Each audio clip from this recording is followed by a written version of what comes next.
hati-hati. Kalau kalian tidur sendiri, jangan menengok ke kolong.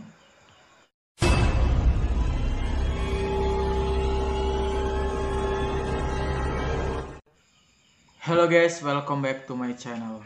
Gue Iksan Nur Hakim. Di sini gue akan ngasih cerita tentang creepypasta yang pastinya akan membuat kalian takut dan merinding.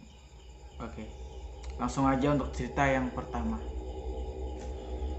Malam ini aku tidur sendirian di kamar, menempelkan badanku di dinding kamarku.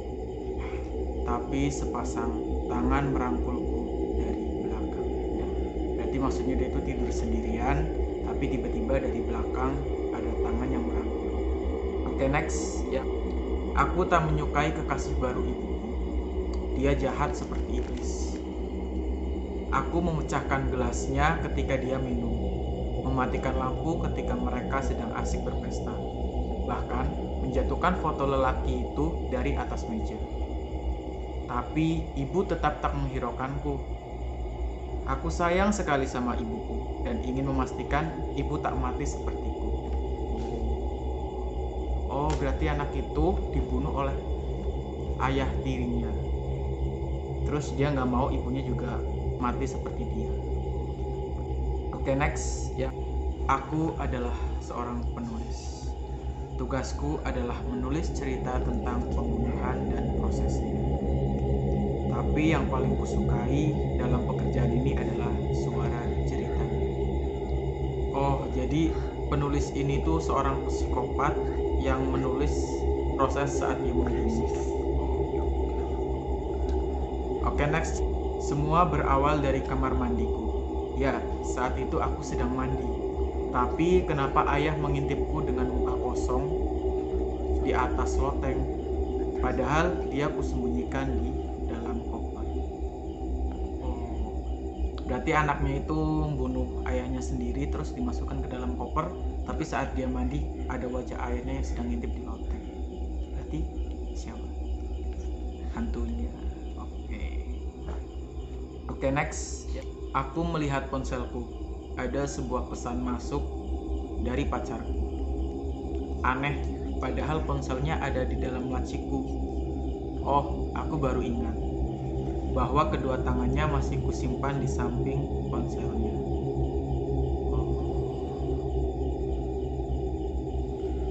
Oh, berarti tangannya dia itu dimutilasi terus disimpan di laci. Nah, di sampingnya itu ada ponselnya dia. Nah, terus siapa yang ngecek tangannya? Menurut kalian gimana? Oke, next. Aku adalah anak dari orang yang kaya di sekolahku. Terkadang aku mengajak satu temanku yang beruntung untuk ikut jamuan makan di rumahku. Sayang, setelah acara selesai, mereka tak lagi bisa pulang karena mereka telah menetap di lemari esku. Jadi mereka ikut jamuan makan, terus mereka habis itu dimutilasi. Jadi kayak film Rumah Darah. Mereka datang, terus makan-makan, terus akhirnya dibunuh satu-satu. Oke, next. Mereka selalu menjuluki aku si cupu ataupun si jelek. Karena aku kesal, akhirnya aku juluki mereka sebagai almarhum. Woi, ngeri. Oke, next. Aku sedang tertidur pulas ketika suara berisik pasir membuat aku terbangun.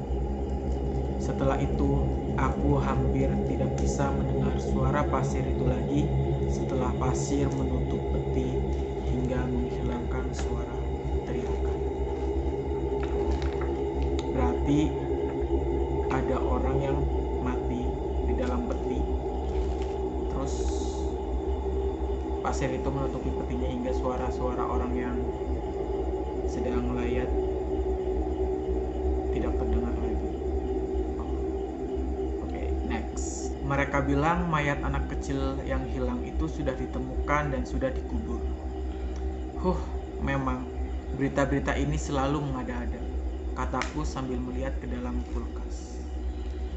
Oh, berarti anak kecil itu sebenarnya belum ditemukan, yaitu di dalam lemari seorang psikopat. Dan seorang psikopat itu lihat berita yang tadi anak kecil itu katanya ditemukan. Oh, berarti berita itu ngada-ngada ya. Menurut kalian gimana? Oke, next.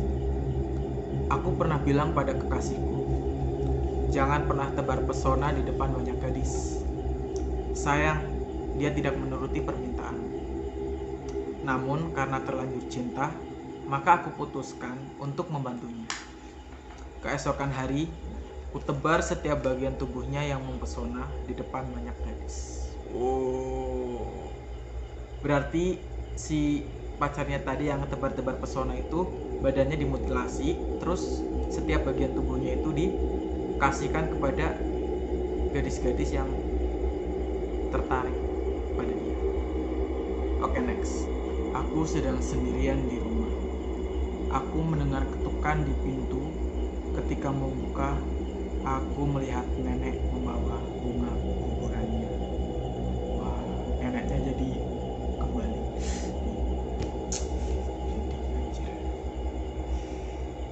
Oke, next. Putriku tak mau berhenti menangis dan menjerit di tengah malam. Aku pun mendatangi kuburannya dan memintanya untuk diam, tapi itu sia-sia saja. Oh, berarti anaknya itu yang setiap malam menangis dan menjerit itu arwahnya dia mendatangi ayahnya.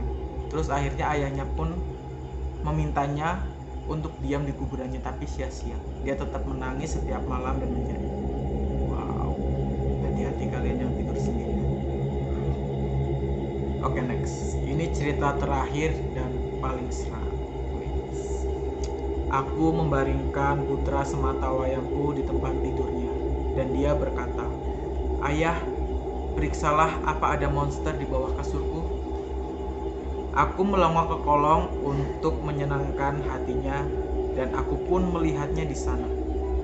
Putraku yang lain meringkuk di bawah tempat tidur, menatap balik padaku sambil bilang, "Ayah, ada seseorang di atas kasur."